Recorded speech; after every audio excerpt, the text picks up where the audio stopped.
त्यावेळेस मला माहित होतं की हे सरकार कोणाचंच नसतं.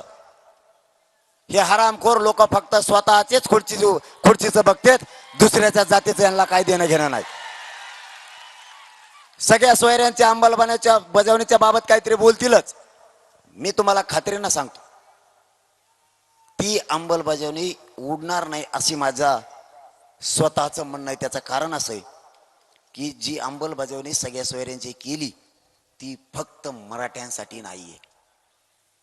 ओबीसीतल्या जेवढ्या जाती आहेत तेवढ्या जातीचं जर कोणी राहिलं असलं ओबीसी आरक्षणात तर त्याला त्या सगळ्या सोयऱ्याच्या माध्यमातून आरक्षणात येता येतंय, म्हणून ते उडत नाही.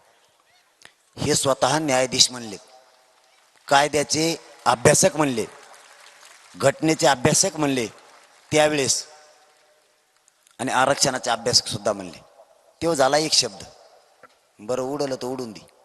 गिरीश महाजन साहेब उडलं तर उडून दे, जाऊ दे, काय करतो मग आता? मी म्हटलं दुसून लढण माझ्या जातीसाठी, काय करतो मग आता? कारण आपण शेती जरी पेरली एकदा, मग काय 10 वर्ष पेरायची गरज नाही का? दरवर्षी पेरत लागन ना. एकदा फसेल तर तुमचंच पोरग आहे, मी काय करता मग आता? परत लढण भाऊ, काय आता त्याला काय करू, दुसरं तर काही नाही. माझ्याजवळ तर एवढंच आहे फक्त एक, मग रक्त, माझा जीव तुमच्यासाठी आणि आपल्या मराठ्यांच्या लेकरासाठी मी पणाला लावू शकतो. गिरीश महाजन साहेब, मला माहिती आहे ती अंमलबजावणी सगळ्या सोयरीची झाली की उडतच नाही. एक 15-20 मिनिटं वेळ आहे, बोलू ना? रातभर बोला बघा. येऊ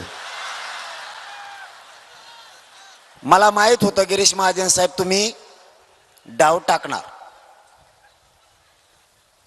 पण मला माहित होतं मी क्षत्रिय मराठ्यांचा आहे, मैदानात उतरताना सगळे डाव सगळं ठेवायचे. मी त्याच वेळेस आणखीन एक शब्द सांगितला होता चर्चेत, तो मी आज माझ्या मायबाप मराठ्याला सांगतो. 3ऱ्या क्रमांकाचा शब्द होता सगळे सोयऱ्यांची अंमलबजावणी करायची. सगळे सोयरे म्हणजे काय, त्याची व्याख्या काय आणि कशामुळे द्यायचं, हे तर मी तुम्हाला आता सांगितलं. कशामुळे द्यायचंय सोयऱ्याला, तर आपल्या सोयऱ्याचा आणि ज्या मराठ्याची नोंद निघाली त्या दोघांचा व्यवसाय सारखाचे, म्हणजे शेती म्हणून द्यायचं. कारण शेतीच्या आधारावर कुणबी मराठ्यांना विदर्भात दिलंय, म्हणून विदर्भातल्या मराठ्याचा ना आपला व्यवसाय एकच. ह्यो झाला एक. हरणे फिरणे वाजू नको, कायम बंद करतील, नाही तर बॅटरीचे वायर घ्यार काढून. चौथा शब्द आहे, जर सगळ्या सोयऱ्यात दगा फटका झाला किंवा सगळ्या सोयऱ्यातून बी जर मराठा विसरून राहिला, माझ्या राज्यातला एकही मराठा आरक्षणापासून वंचित नाही राहायला पाहिजे, म्हणून आपण त्यांना चौथा शब्द सांगितला.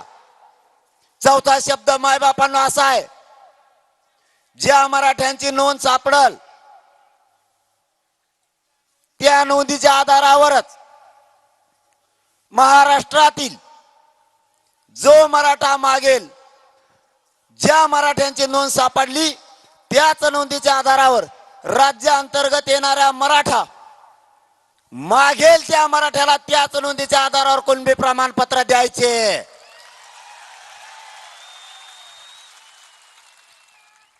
मी असं म्हणलो की ज्या मराठ्यांची नोंद सापडली त्या नोंदीच्या आधारावर मागेल त्या मराठ्याला द्यायचं. कारण ज्या मराठ्याची नोंद सापडली त्याचा व्यवसाय ही शेती, आणि ज्या मराठ्यांची नोंद सापडली नाही त्याचा व्यवसाय शेती.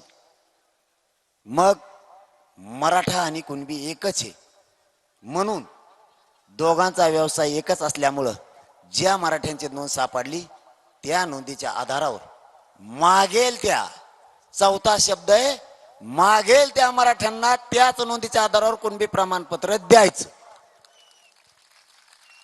आणि सगळ्यांचं एक मत या 4 शब्दावरती झालं. ठीक आहे म्हणले, आता झालं का? आता सरकारने बदलायचं नाही आणि मी बी बदलायचं नाही. म्हणलं मी तर कवाच बदलत नाही. तुम्ही मंत्री होय म्हणले तरी मी बदलत नसतो. तुम्ही जर म्हणले 2 ट्रका पैसे देतो तरी मी घेत नसतो, तो नदीत नेऊन टाक. मग मुख्यमंत्र्यांचे ओईडी म्हणले हे पक्क झालं का? म्हणलं हो. म्हणले मग या 4 शब्दाचं लॅमिनेशन करून आणू का? म्हणलं आण. त्याच्या बगलातच येते लॅमिनेशन आता. 4 शब्द 4 शब्द 4 शब्द, त्यातला एक शब्दाचं लफडं सुरू आहे, म्हणजे सगळ्या सोयऱ्याचं. अंमलबजावणी आज होईन उद्या होईन, आज होईन उद्या होईन.